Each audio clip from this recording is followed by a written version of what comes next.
Dhobaura sub registry অফিসে vote অধিকারের মাধ্যমে নির্বাচিত কমিটি গঠনের সময়ের দাবি সাধারণ দলিল লেখকদের কোনো প্রকার পকেট কমিটি নয়। Senior staff reporter Mahbub Alam সরকার এর প্রতিবেদনে দেখুন বিস্তারিত।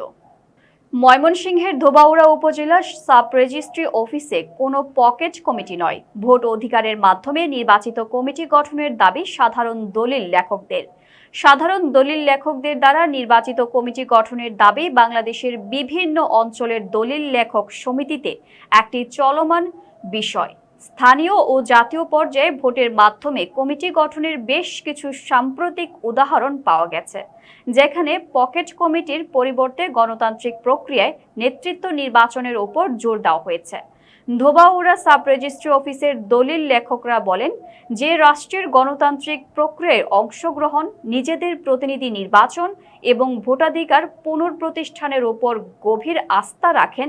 ধোবাউড়া সাব রেজিস্ট্রি অফিসে গণতান্ত্রিক অধিকারের পুনঃপ্রতিষ্ঠা দলিল লেখকগণ মনে করেন ভোটকে কেবল একটি অধিকার নয়, নিরপেক্ষভাবে পরিচালনা অংশগ্রহণের সবচেয়ে শক্তিশালী মাধ্যম হিসেবে মনে করেন ভোট অধিকার নির্বাচনী কমিটি গঠন। শান্তিপূর্ণ ও নিরপেক্ষ নির্বাচন সাধারণ দলিল লেখকদের এমন একটি নির্বাচন প্রক্রিয়া প্রত্যাশা করে যা নিরপেক্ষ এবং যেখানে তারা নির্ভয়ে ভোট দিতে পারে।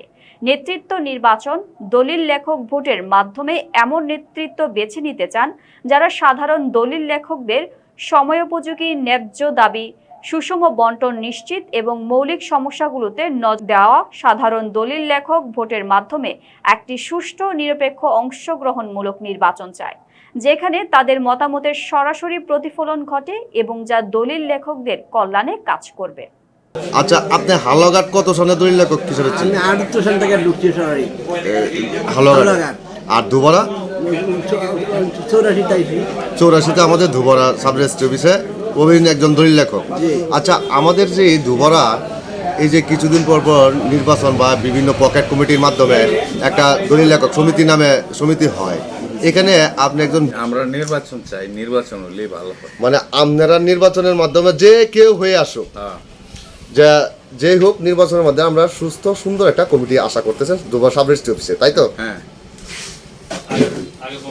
আমরা বিগত দিন তো নির্বাচন ছাড়া কমিটি একবার চালাইছি, হজবরুল্লাহ ভালো মন্দ যাই হচ্ছে। এখন আমরা সুন্দরভাবে একটা ভালো একটা দলিল লেখক সমিতির পক্ষ থেকে একটা সুন্দর একটা ভালো একটা কমিটি নির্বাচনের মাধ্যমে, সুষ্ঠু নির্বাচনের মাধ্যমে আমরা দেখতে চাই। এটা হলো আমার একটা পূর্ণ আশ্বাস এবং মনের দাবি, যাতে একটা পূর্ণাঙ্গ একটা কমিটি ভোটের মাধ্যমে নির্বাচিত হয়।